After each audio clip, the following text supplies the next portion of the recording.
Dean Davison, LiveWeatherBlogs.com, meteorologist here. Time for an afternoon update. Sorry about last night with the overnight outlook.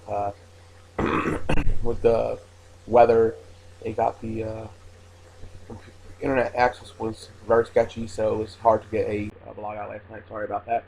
But we're putting that one out today. First off, I'd like to thank everybody that listens into the Blog Talk Radio.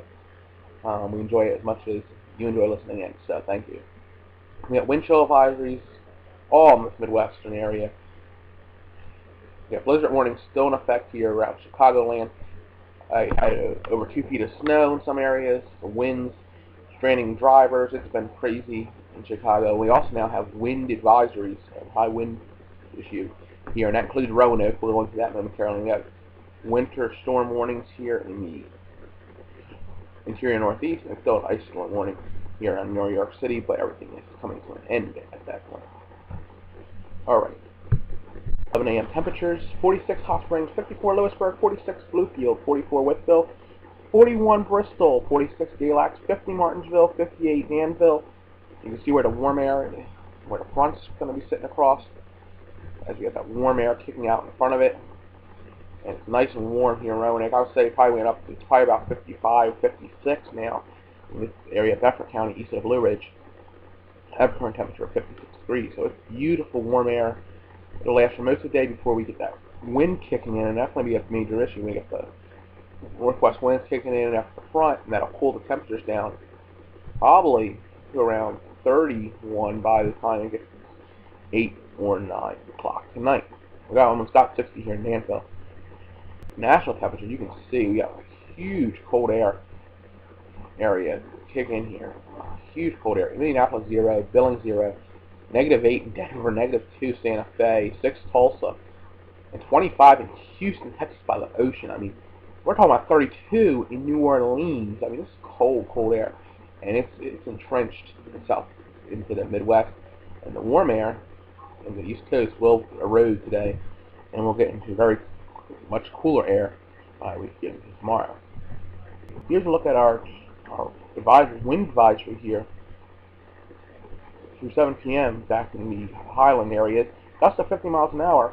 You get stronger winds with wind advisory noon through 4 a.m. here in the Roanoke area, Roanoke County, Bedford County, up to 55 mile an hour winds. This is pushing the high wind warning criteria, which gets you up to 60 here. That's far southwest Virginia and parts of North Carolina in the mountains. So windy afternoon on tap here in the Roanoke Valley. We may see some power outages. We may even have trees and power lines come down, so be very careful this afternoon, especially in the mountain passes. In Delaware Valley, we see you have in northern New Jersey ice storm warnings still remaining in effect, and some freezing rain advisories also. So let's take a look at some of their totals ice-wise. Here's some storm total ice amounts. 1/10 of an inch, Mount Laurel, Delran, Burlington, and Mount Holly's Weather Service. Over 1/2 of an inch in Hunterdon County. This is where you get a little damaging. Trees and limbs came down for some power problems also. Mercer County, Hopewell, 0.38 and was 0.4 inches of ice. 1/4 inch of ice in Hamilton and Ewing. 1/4 inch of ice in Metuchen, Edison, 2/10 of an inch in East Brunswick. 1/10 of an inch in Green Pond. 1/3 of an inch in Somerset County. 1/2 an inch in Stewartsville, Warren County, not to be confused where I live, Stewartsville, Virginia. But a 1/2 an inch of ice there. That is a damaging ice if it falls on trees and limbs. Honeybrook, Chester County, 1/2 inch of ice. Chester County has some icing problems. Delaware County, almost 1/4 inch of ice. Allentown, 1/4 to a 1/2 inch of ice. 1/2 inch of ice in Emmaus. 1/2 inch in Spring Mount, Montgomery County. Lansdale, 0.4 inches of ice. And we have 1/4 inches of ice in Northampton County. The problem is, we here in eastern Pennsylvania and New Jersey, we have power outages exceeding 100,000. This PNS, Public Information Statement, was written by Tony Dg from the National Weather Service in Mount Holly. You see national radar-wise, this low's cranking up and out. Still a little bit of precipitation back here over Ohio, parts of Indiana, moving out of Chicagoland, and some precipitation snow up here in Maine as that's exiting. The winds will pick up, will be the main issue. Any ice that has accumulated in the Northeast with any wind may be an issue also. Trees and power lines may come down, and power outages may be a bigger issue. Australia is having an issue right now with tropical cyclone Yazi. That's moving in as we speak, and lots of rain, lots of wind in the upper parts of northeastern parts of Australia. And yeah, you know how this goes. Today's Groundhog's Day in the United States, and guess what? You didn't see a shadow. That means spring's supposed to be ahead. We'll see how that all works out. This guy, this little rascal, always is wrong. He's been very wrong. He just looks like he's in a cheesy mood today, let me tell you. Synoptic maps, you see the low will move out, making some lake effect snow. That'll get back into the area also of West Virginia. High pressure built in the Midwest. Next situation is going to come towards Florida. The next low pressure system in the Gulf of Mexico.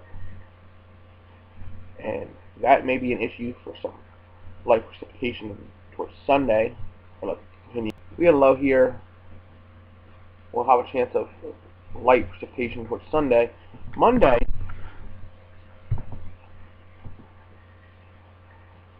high, broader low in the upper northern tier areas. And for day 7, you see a cold front, which means warmer air will kick in by the time we get to day 7. Not a big situation. So we'll take a look now at the computer models and see what they're saying. Here's our look at the computer models. Now they look, you see that low starts in the southeast. And then we get a 50-50 low here. And it's going to be really inland, so this is a good chance that 32-degree line. Let me pull that back up now. You can see that 32-degree line is way out west. That's going to be warm air. So we're looking like, it looks like rain. Until we get to the back end, we could get some snow here in the Roanoke Valley.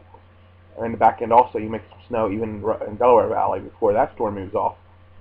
And we continue through a new low, which will be it looks in the 150-hour range. Like we'll have a apse runner, which will probably go with some warm air also. And that could be an interesting situation as we get out towards 180 hours. Canadian model.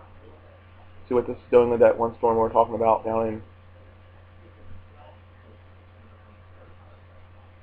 That's a little more, still a warmer solution. It doesn't have that 32-degree line over Roanoke, and it would exit quicker.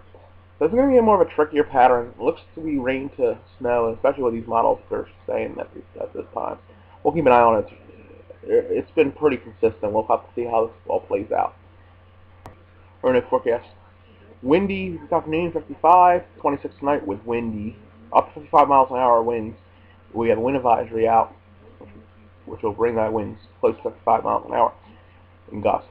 Thursday, mostly sunny, 43. Chance of rain mixed with snow Friday night.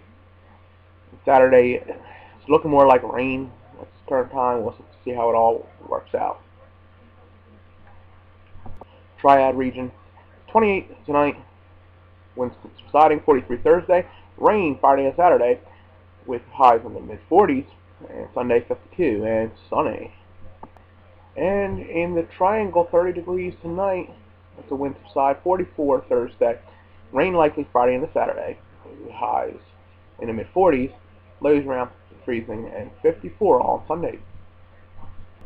So, the storm's moving out. Windy weather in the Midwest for that blizzard. Really cold also in the Midwest, but rain maybe on tap for this weekend here in the Roanoke Valley. And maybe some light wintry precipitation up here in the Delaware Valley. Stay with liveweatherblogs.com for all your latest weather information. For liveweatherblogs.com, this is meteorologist Dean Davis, and have a great evening. And I'll talk to you tonight with the Overnight Outlook.